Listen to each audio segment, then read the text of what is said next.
नाजरीन आदाब, आप देख रहे हैं INN चैनल। मैं हूं शेख अहमद अली। आज की खास बात में हम देखेंगे कई अहम कौमी और बैनुल अक़वामी खबरें।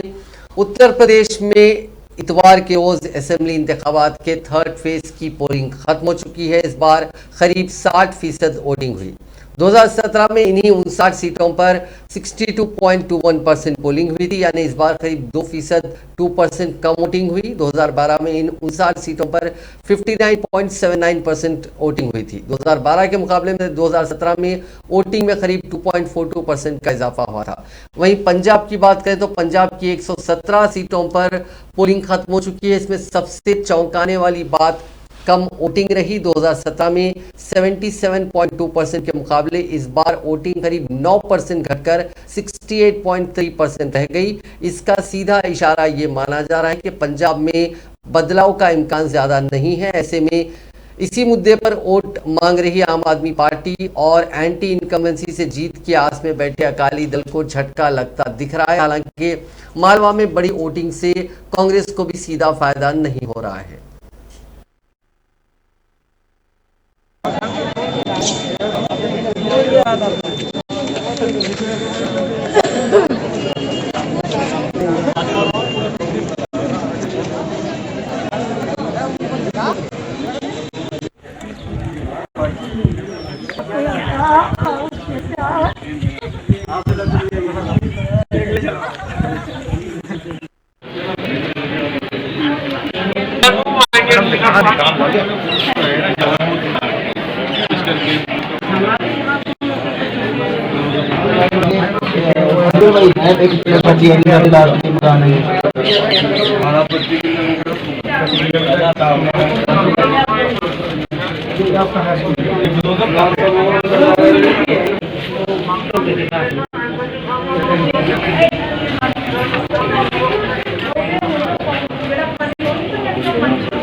अंदर का फोटो बन लीजिए आप। नहीं, अंदर अंदर जाना मना है, अंदर की फोटो लेना मना नहीं है।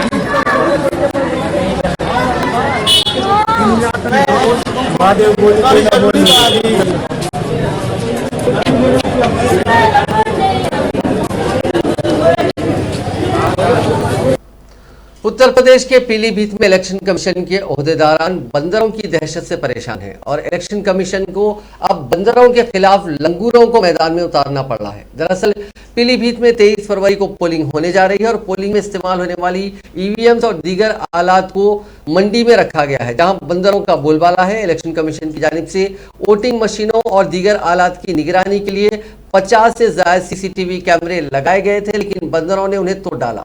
बंदरों से निजात के लिए पुलिस और फॉरेस्ट वर्कर्स का सहारा लिया गया। जगह जगह पिंजरे भी रखे गए, लेकिन बंदरों ने पिंजरे भी तोड़ डाले। अब बंदरों के खिलाफ लंगूरों को हिफाजत पर मामूर किया गया।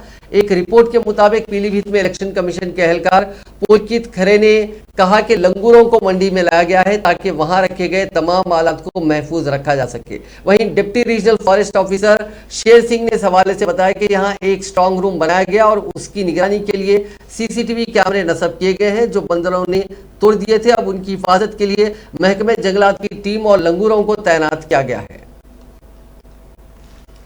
वज़ीर आज़म नरेंद्र मोदी ने अपोजिशन बिलखुसूस समाजवादी पार्टी को हदफ तनकीद बनाते हुए कहा कि गुज़िश्ता 2 मराहिल में शिकस्त फास्ट से घबराए ये खानदानी लोग अब जात पात के नाम पर जहर फैलाने की कोशिश करेंगे, लेकिन आपको सिर्फ एक ही बात याद रखनी है, यूपी की तरक्की मुल्क की तरक्की है। ज़िले हरदोई में बीजेपी उम्मीदवारों की हिमायत में मुनक़िद इंतखाबी रैली से खिताब करते हुए मोदी ने अहमदाबाद में सीरियल बम धमाकों के सिलसिले में निचली अदालत के फैसले का खुसूसी तस्करा करते हुए दहशतगर्दी के मसले पर जमकर लबकुशाई की और दहशतगर्दी के हवाले से अपोजिशन को हदफ तनकीद बनाया।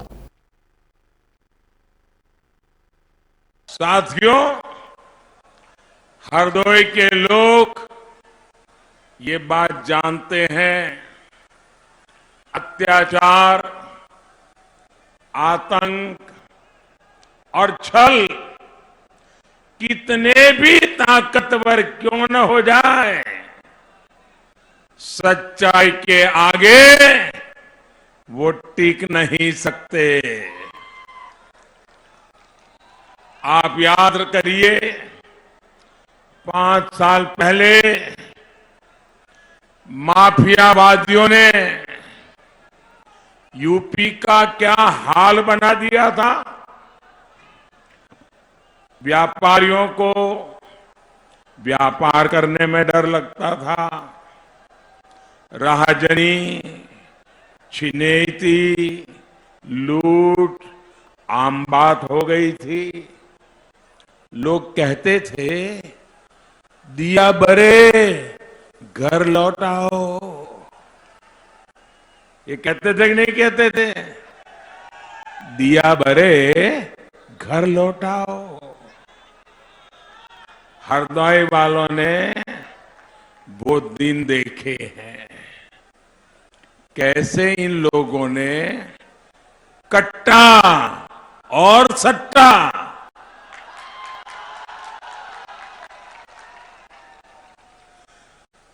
एक कट्टा और सट्टा वालों को खुली छूट दे रखी थी। हमारी माताएं परेशान रहती थी कि बेटे बेटी घर से निकले हैं तो रात शाम को सुरक्षित घर लौट आए, कोई दुर्घटना उनके साथ न हो जाए। अपराधियों को इन घोर परिवारवादियों की सरकार का पूरा संरक्षण होता था। लेकिन हरदोई की जनता देख रही है कि आज कैसे सबका हिसाब हो रहा है। हिसाब हो रहा है कि नहीं? बराबर ठीक हो रहा है ना? माफिया अपराधी खुद जमानत रद्द करवाकर जेल के भीतर पहुंचे हुए हैं। भाइयों और बहनों,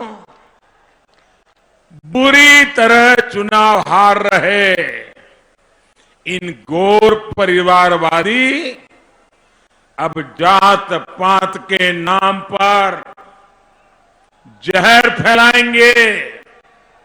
लेकिन आपको केवल एक ही बात याद रखनी है। कांग्रेस जनरल सेक्रेटरी व उत्तर प्रदेश की इंचार्ज प्रियंका गांधी वाड्रा ने पीर को वजीर आजम नरेंद्र मोदी को हदफ तनकीद बनाते हुए कहा कि वजीर आजम दुनिया भर सैर कर आए, लेकिन दिल्ली में एक सालों तक धरने पर बैठे किसानों से उन्होंने एक बार भी मुलाकात की जरूरत महसूस नहीं की।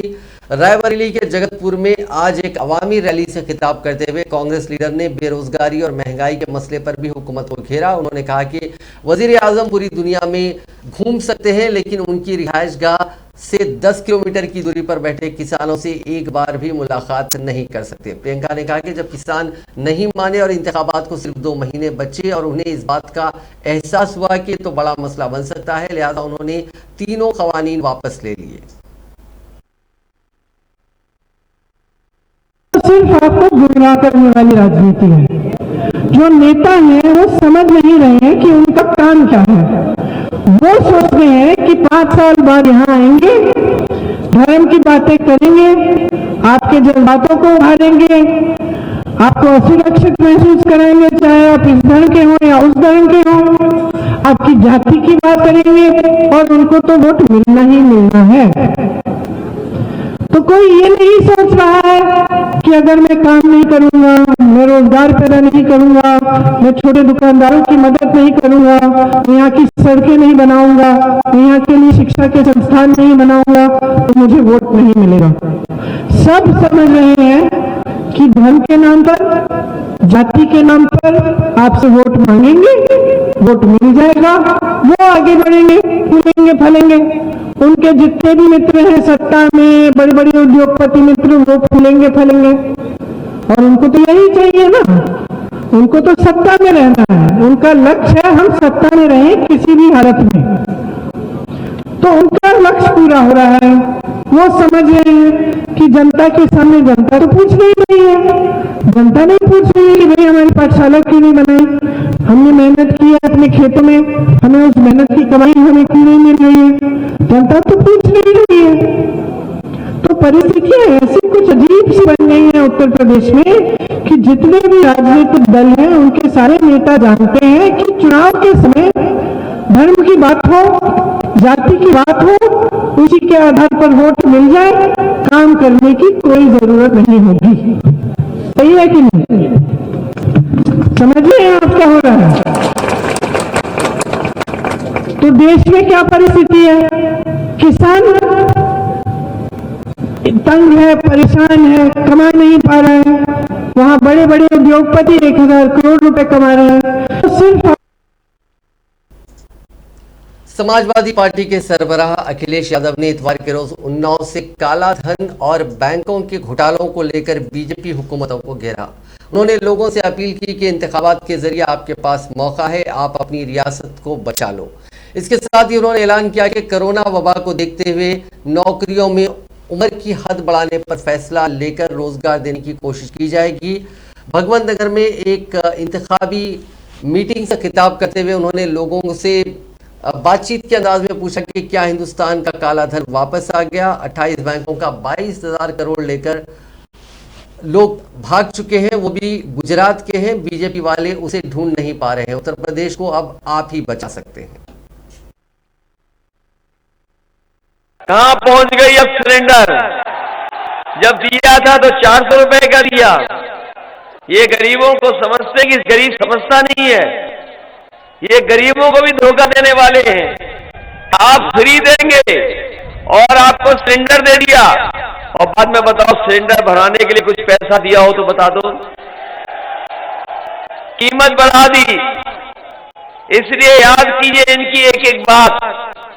इनके जो छोटे नेता हैं वो छोटा झूठ बोल रहे हैं और जो बड़े नेता हैं वो बड़ा झूठ बोल रहे हैं और जो सबसे बड़े नेता हैं वो सफेद झूठ बोल रहे हैं। बताओ सफेद झूठ बोलते हैं कि नहीं बोलते हैं ये लोग?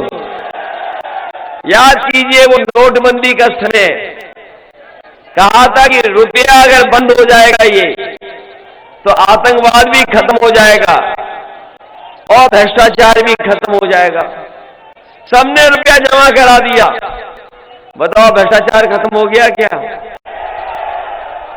क्या भारत का काला धन वापस आ गया? और आपने देखा होगा एक उद्योगपति 28 बैंकों का पैसा लेकर के भाग गया। 28 बैंकों का पैसा लेके भाग गया। हम और आप लोग अगर खेत को गिरवी रख करके, मकान को गिरवी रख करके अगर बैंक से पैसा ले लें तो पहले तो बैंक पैसा नहीं देगी और अगर पैसा दे भी दिया तो आपका घर और मकान सब छीन करके ले जाती है। ये उद्योगपति 28 बैंकों का 22,000 करोड़ रुपया लेकर के भाग गए। बीजेपी वाले ढूंढ रहे नहीं मिल रहे। बताओ बीजेपी वालों तुम्हारी सरकार थी, ये 28,000 करोड़ रुपए लेकर के कैसे भाग गया? और अगर पुराना हिसाब किताब उठाओगे ये पहली बार नहीं भागा है साहब। कहां पहुंच गई अब सिलेंडर? उत्तर प्रदेश में असेंबली इंतखाबात के दौरान सियासी सरगर्मियां अपने उरूज पर हैं। एक जानिब जहां हिज़्ब इख्तिलाफ की जमातें अवाम से खुशहाली के वादे कर रही हैं, वहीं दूसरी तरफ बीजेपी को, जो कि गुज़िश्ता 5 सालों से बरसर इख्तिदार है, कई मसाइल पर अवाम की नाराजगी बर्दाश्त करनी पड़ रही है। बीजेपी के स्टार कैंपेनर, रियासत के साबिक वज़ीर आला और मौजूदा वज़ीर दिफा राजनाथ सिंह की गोंडा में मुनक़िदा रैली में भी नौजवानों की नाराजगी जाहिर हुई जब उन्होंने नारेबाजी शुरू कर दी। राजनाथ सिंह की गोंडा में मुनक़िदा रैली में पहुंचने वाले नौजवानों की नाराजगी भी वजारत दिफा से ही थी। दरअसल वो फौज की भर्ती को शुरू किए जाने के मुतालबा कर रहे थे। इस मौके पर हालात काबू से बाहर जाते देख राजनाथ सिंह ने जैसे तैसे नौजवानों को संभाला और उन्हें समझाकर पुरसुकून किया। बाद में उनकी गुजारिश पर भीड़ से भारत माता की जय का नारा गूंजा और भीड़ में खड़े तमाम लोग मुस्कुराने लगे। ये वाकया ऐन उस वक्त पेश आया जब वजीर दिफा राजनाथ सिंह अपनी तकरीर शुरू करने जा रहे थे। रोजगार की तलाश में खड़े नौजवानों ने फौज की भर्ती शुरू करो, हमारी मांगे पूरी करो के नारे लगाए। इस पर राजनाथ सिंह ने उन्हें समझाया कि फिक्र ना करें, भर्ती जल्द होगी। उन्होंने कहा कि आपकी परेशानी हमारी भी है, कोरोना वायरस के सबब कुछ मुश्किलात आई हैं, लेकिन जल्द भर्ती का अमल शुरू होगा। कई बार मैं सार्वजनिक सभाओं को संबोधित कर चुका हूं। लेकिन मैं देर से आया हूं। तो शांत रहो बेटा।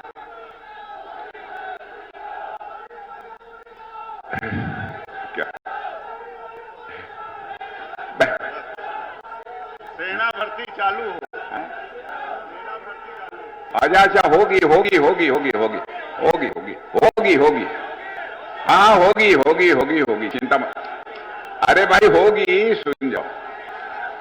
हो गया, बोल दिए तो शांत हो जाओ। हेलो ए लड़के, होगी, बोल दिए तो शांत होगी हो जाओ। होगी होगी होगी, बोल दिए चिंता मत बोल दिए करो, बोल दिए। चिंता मत करो, चिंता मत करो नौजवानों, तुम लोगों की चिंता हम लोगों की है। होगी होगी, कोरोना के कारण कुछ समस्याएं आ गई थी, होगी, चिंता मत करो। अब तो बोलो जोर से। बोलो भारत माता की। बस वैसे वैसे इन नौजवानों की पीड़ा में समझ रहा हूं। कोरोना का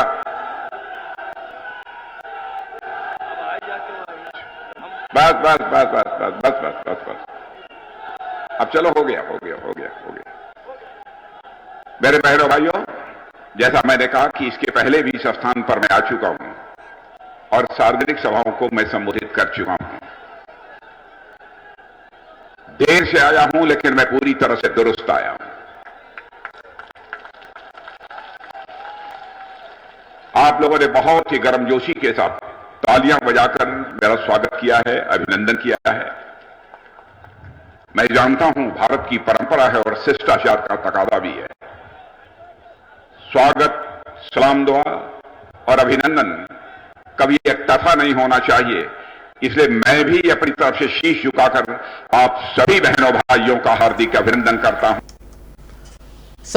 माफ कीजिएगा, बहुजन समाज पार्टी की सरबराह मायावती ने कहा है कि उत्तर प्रदेश के लिए तब्दीली इख्तिदार बहुत ही जरूरी है। बीएसपी सुप्रीमो ने अपने एक के बाद दीगर कई ट्वीट्स में लिखा कि यूपी के 16 अजला की 59 सीटों पर आज तीसरे मरहले की वोटिंग होनी है, जिसमें सब बढ़ चढ़कर अपना वोट जरूर डालें, अपनी फलाह का रास्ता खुद तय करें। इसके साथ ही हुक्मरान जमात की तमाम किस्म के झूठे और मुस्तसिल फरेब से निजात के लिए यूपी में इख्तिदार की तब्दीली की ज़रूरत पर उन्होंने जोर दिया। उन्होंने आगे मजीद लिखा कि यूपी के खासकर गरीबों को और गरीब बनाने वाले उनकी गलत पॉलिसियों पर अब और ज़्यादा एतमाद करने के बजाय वादा निभाने वाली बीएसपी पर ही अवाम एतमाद करे। एक दूसरे ट्वीट में उन्होंने लिखा कि अपने इज्जत और इकराम के साथ पुरअमन तरीके से मामूली रोजगार भी ना दस्तयाब करा पाने वाली बीजेपी हुकूमत की सबसे बड़ी नाकामी है।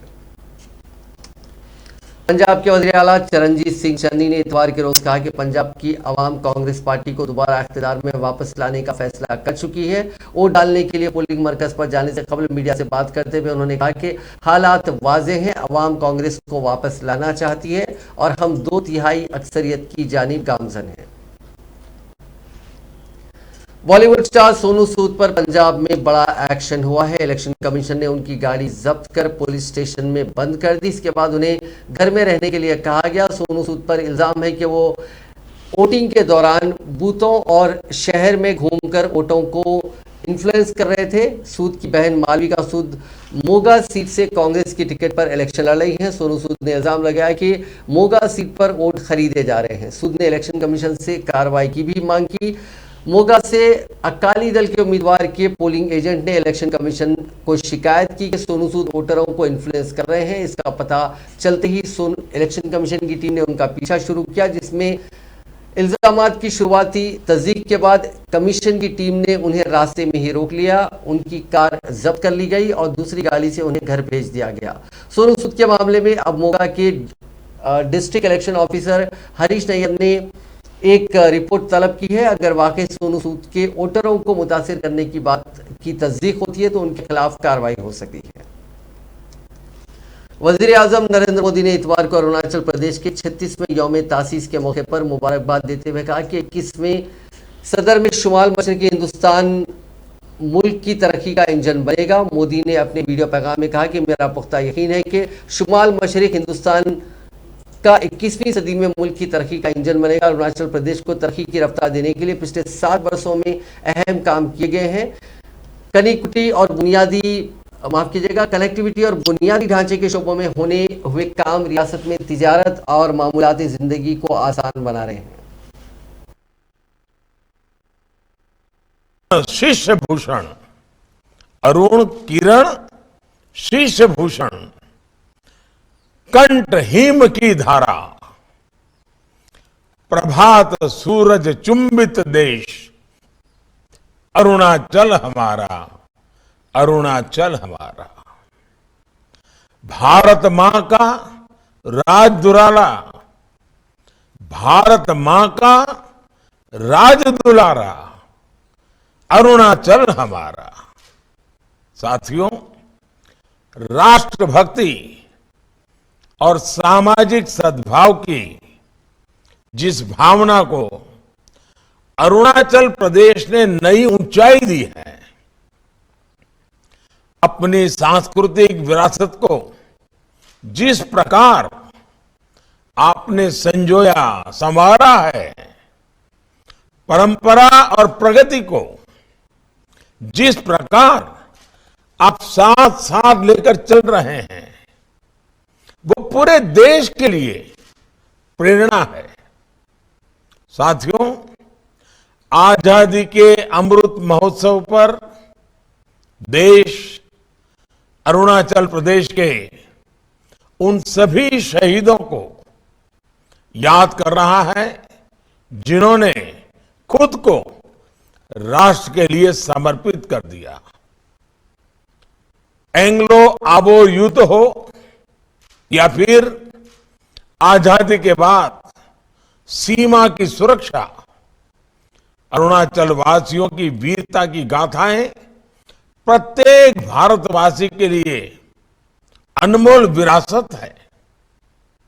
ये मेरा सौभाग्य है, मुझे अनेक बार आप सबके बीच आने का मौका मिला है।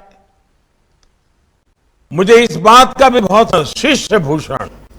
इलाहाबाद हाईकोर्ट ने मंदिरों और मसाजिद में लाउडस्पीकर के इस्तेमाल से मुताल्लिक तौहीन अदालत की अर्जी को ये कहते हुए खारिज कर दिया कि जिस वक्त ये अर्जी दाखिल की गई है उससे जाहिर होता है कि खालिसतन स्पॉन्सर्ड पिटीशन है और ये उत्तर प्रदेश असेंबली इंतखाबात के दौरान फिरकावाराना माहौल को मुतासिर करने के मकसद से दायर की गई है। अर्जी दायर करने वाले रामपुर जिले के इस्लामुद्दीन ने अदालत से रामपुर के जिले मजिस्ट्रेट राविंदर कुमार मुंदिर और पुलिस सुपरिंटेंडेंट को सजा देने का मुतालबा करते हुए कहा कि उन्होंने जानबूझकर 15 अप्रैल 2015 को एक मफाद आमा की अर्जी पर सुनाए गए फैसले पर अमल नहीं किया।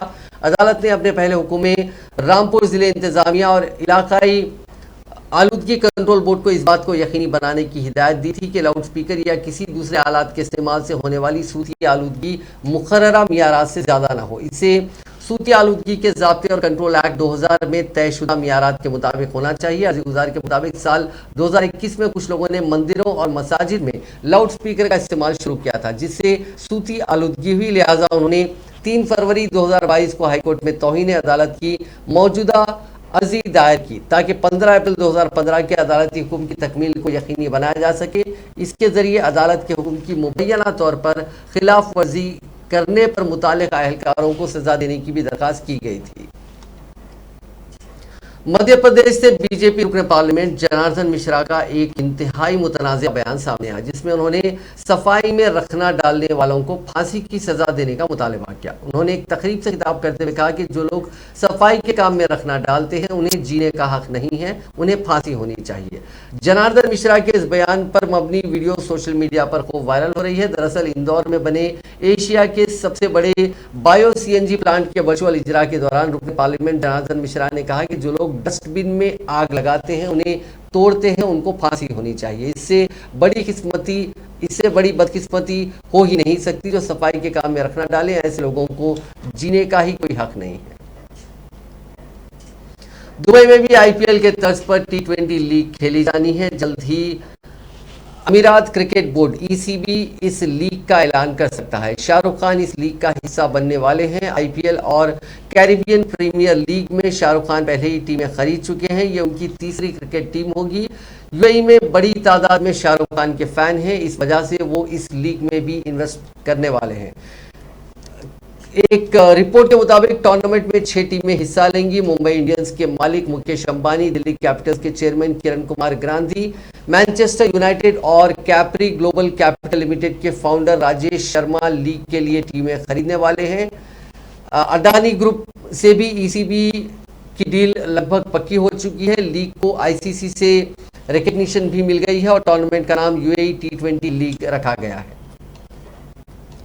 अब नजर डालते हैं कोरोना से जुड़े आंकड़ों पर। पिछले 24 घंटों में दुनिया भर में 15,34,051 कोरोना के नए केसेस रिपोर्ट हुए। इसी दौरान 7,444 अफराद की इस मोजी वायरस की वजह से मौत हो गई। इस इजाफे के बाद दुनिया भर में कोरोना से मुतासरीन का मजमूई आंकड़ा 42,42,36,785 हो गया, जबकि अमवात की तादाद बढ़कर 59,02,950 हो गई। दुनिया भर में फिलहाल 6,90,00,000 के करीब अफराद का इलाज जारी है। हिंदुस्तान में कोरोना के जोर हिंदुस्तान में कोरोना का जोर लगातार कम हो रहा है और आज यौमिया नए केसेस की तादाद 20,000 से कम हो गई। मरकजी वजारत सेहत के मुताबिक मुल्क भर में गुज़िश्ता 24 घंटों के दौरान कोरोना वायरस के 19,968 मामले रिपोर्ट हुए। इस दौरान 48,847 मरीजों ने शिफायाबी हासिल कर ली, जबकि 637 अफराद ने दम तोड़ दिया। कनाडा के शहर क्यूबेक में 3 कॉलेजों की अचानक बंदिश से तुलबा के सामने बड़ा बहरान खड़ा हो गया। सबसे ज्यादा मुतासिर 3,000 हिंदुस्तानी तुलबा हैं, जिनमें 700 ऑनलाइन क्लासेस लेने वाले तुलबा भी शामिल हैं। उन तमाम कॉलेजों ने खुद को दिवालिया करार दे दिया, जिसकी वजह से तुलबा की पढ़ाई रुक गई और उनकी फीस भी डूब गई है। रिपोर्ट के मुताबिक राइजिंग फेनिक्स इंटरनेशनल इंक के 3 colleges M college, H Montreal, Sherbrooke में सीडी कॉलेज और लॉन्गयोल में CCSQ कॉलेज को अचानक बंद कर दिया गया। इन तीनों कॉलेजेस ने कहा कि कोरोना के दौरान उन्हें नाकाबिले तलाफी नुकसान पहुंचा है और वो अब बंद किए जा रहे हैं, लेकिन इस एक फैसले ने हजारों तुलबा को बीच मझधार में छोड़ दिया है। मुतादिद हिंदुस्तानी तुलबा ने ओटावा में हिंदुस्तानी हाई कमीशन से रब्ता किया था। इस शिकायत के बाद हिंदुस्तान के हाई कमीशन ने तमाम तुलबा के लिए गाइडलाइंस जारी की हैं। गाइडलाइंस में इस बात पर जोर दिया गया कि कोई भी तालिब इल्म बगैर छानबीन के किसी भी इदारे को फीस अदा ना करे। ये भी देखना चाहिए कि आया इस कॉलेज को कनाडा की विफाकी या सूबाई हुकूमत ने तस्लीम किया। फिलहाल हिंदुस्तानी हाई कमीशन तुलबा को परेशान न होने की अपील कर रहा है। कहा गया कि हाई कमीशन कनाडा की हुकूमत और उसके नुमाइंदों से मुसलसल राब्ते में है। जॉइंट सेंटर फॉर माफ कीजिएगा JCC के खुद साख्ता लुहांसिक पीपुल्स रिपब्लिक मिशन ने कहा है कि यूक्रेन की सिक्योरिटी फोर्सेस ने गुज़िश्ता 24 घंटों के दौरान 49 बार जंगबंदी की खिलाफ वर्जी की है। इतवार को एक बयान में LPR हुक्काम ने कहा कि गुज़िश्ता 24 घंटों में यूक्रेन की मुसल्लह अफवाज की तरफ से जंगबंदी की 49 खिलाफ वर्जियाँ की गई हैं, जिनमें भारी गोलाबारी के वाक़यात भी शामिल हैं। बयान के मुताबिक यूक्रेन की फौज ने तनाज़े की खिलाफ वर्जी करते हुए 120 mm कैलिबर के गोले इस्तेमाल किए, जो मुंसिक माहदे के तहत ममनुआ है। यूक्रेन के सिक्योरिटी फोर्सेस ने मुल्क के जुनूब मशरिक में वाक़े डोनेट्स्क अवामी जमहूरिया की कई बस्तियों पर फायरिंग की, जिनमें मुंसिक माहदों के तहत ममनुआ 120 mm कैलिबर के गोले भी शामिल हैं। कई रिपोर्ट्स ऐसी भी आ रही हैं कि रूस यूक्रेन पर किसी भी वक्त हमला कर सकता है। रूस ने काफ़ी तैयारियां कर ली हैं, हालांकि रूस बार बार इस बात की तरदीद कर रहा है कि वो यूक्रेन पर जंग मुसल्लत करने वाला है। इसी दौरान यूक्रेन ने अमेरिका और नाटो फोर्सेस से नाराज़गी का इजहार किया और कहा कि वो नाटो फोर्सेस रूस के खिलाफ कोई कार्रवाई नहीं कर रहे हैं और यूक्रेन पर हमले का इंतजार कर रहे हैं। बहरान के दरमियान यूक्रेन में फंसे हिंदुस्तानियों के लिए हिंदुस्तानी सिफारत खाने ने रहनुमाया हिदायत जारी की है।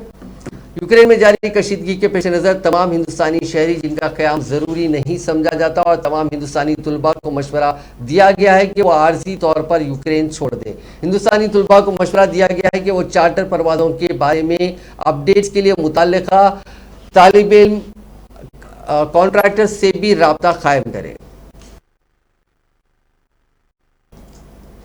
नाज़रीन, आज की खास बात में बस इतना ही। आपसे कल मुलाकात होगी नई खबरों के साथ, नए एनालिसिस के साथ। फिलहाल दीजिए इजाज़त। खुदा हाफिज़।